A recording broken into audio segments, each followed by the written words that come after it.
अस्सलाम वालेकुम।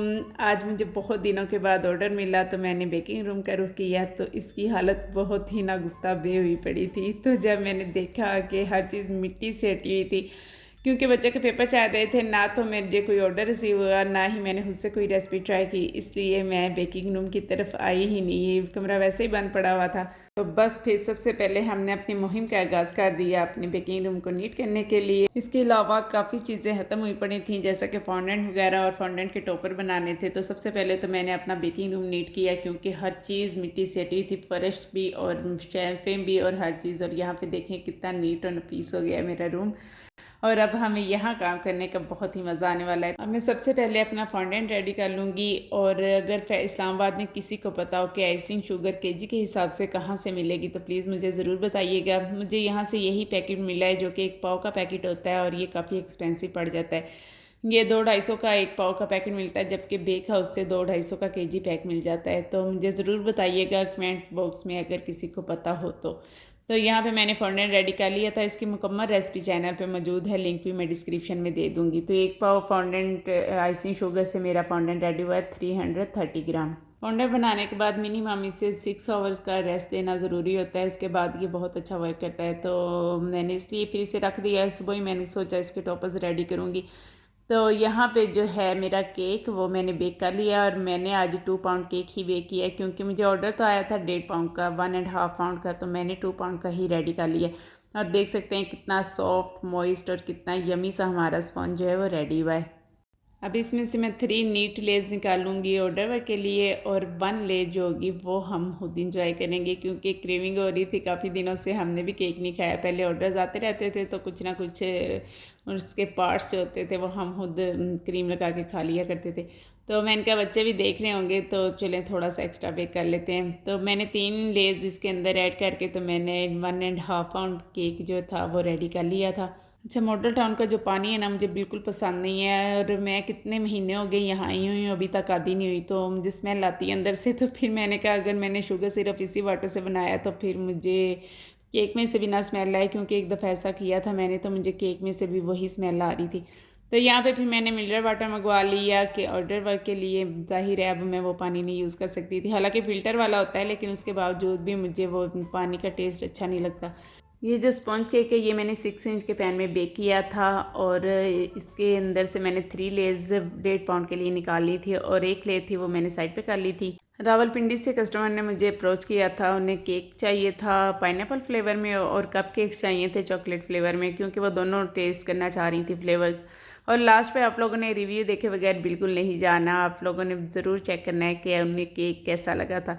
तो यहाँ पे जिसको मैंने फिर शुगर सिरप से, उसके अंदर आपने देखा होगा कि बाउल के अंदर थोड़ा सा पानी पहले भी था, वो पाइनएप्पल सिरप था। तो उसके अंदर मैंने थोड़ा सा और पानी ऐड कर लिया ताकि अच्छे से मैं वेट कर सकूँ केक को।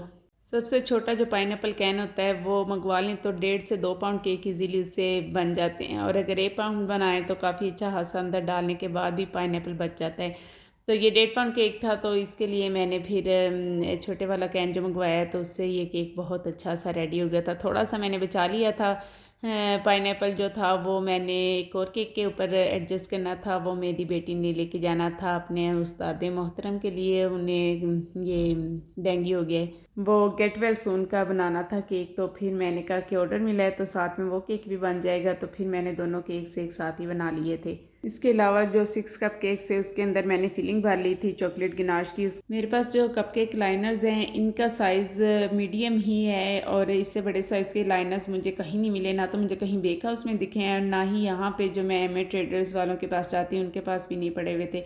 तो इन कपकेक लाइनर्स में मैक्सिमम जो है वो 37-38 ग्राम बैटर ऐड होता है। तो यहाँ पे जो आप कपकेक्स बाहर को ओवरलोडेड आपको नज़र आ रहे होंगे, तो इनमें फिर थोड़ा एक्स्ट्रा था तो मैंने 45 ग्राम तक कर दिया, तो जिसकी वजह से वो ज़्यादा, एक तो वैसे भी पतीले में बेक किए थे तो वो थोड़ा सा बाहर को आ गया। तो एनीवेज़ मैं नीट कपकेक्स अपने ऑर्डर वर्क में रख दूँगी, बाकी हम खुद इंजॉय करेंगे। यहाँ पे मैंने सारे टूल्स निकाल लिए हैं जिनकी मदद से मैंने ऊपर टॉपर्स रेडी करने हैं, और ये वाला वो केक है जो गेट वेल सून का मैंने रेडी करके अपनी बेटी की मदरसे भेजा था।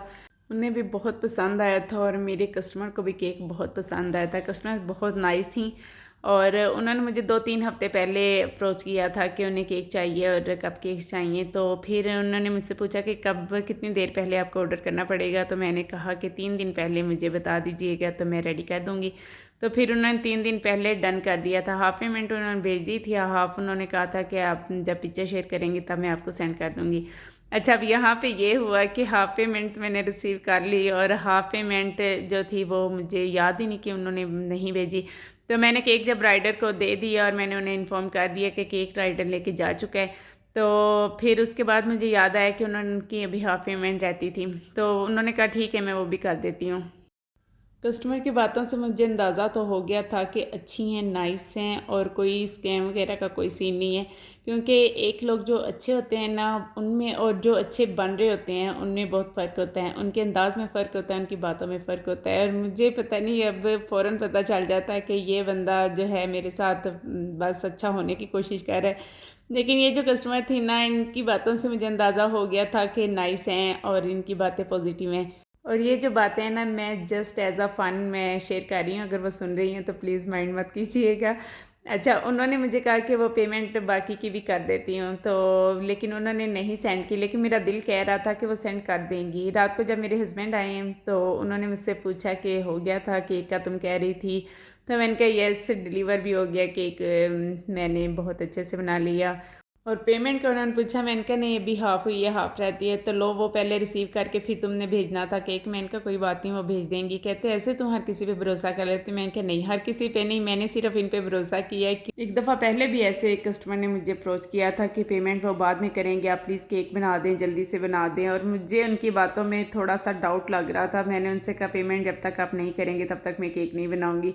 मैंने कहा मैंने फ़लाँ केक नहीं बनाया था क्योंकि उस पे मुझे डाउट था, लेकिन इनका मुझे पता था कि ये इनकी बातों में सच्चाई है, तो इसलिए मैंने इनका केक बना के डिलीवर कर दिया। और वो देख लीजिएगा, पेमेंट मुझे सेंड कर देंगे। कहते चलो देख लेंगे। जब सुबह उठ के मैंने अपना मोबाइल चेक किया, अभी तक पेमेंट नहीं आई थी, तो कहते अब बताओ। मैंने कहा लेकिन मेरा दिल कहता है ना कि वो भेज देंगी। एनीवेज़ 12-1 बजे मेरे कस्टमर ने मुझे पेमेंट सेंड कर दी और उन्होंने सॉरी भी कर ली क्योंकि वो रात में नहीं कर सकी। तो बस यही थी मेरे आज के केक की स्टोरी। तो आप लोगों ने मुझे बताना कि केक कैसा लगा और रिव्यू देखे बगैर आप लोगों ने बिल्कुल नहीं जाना।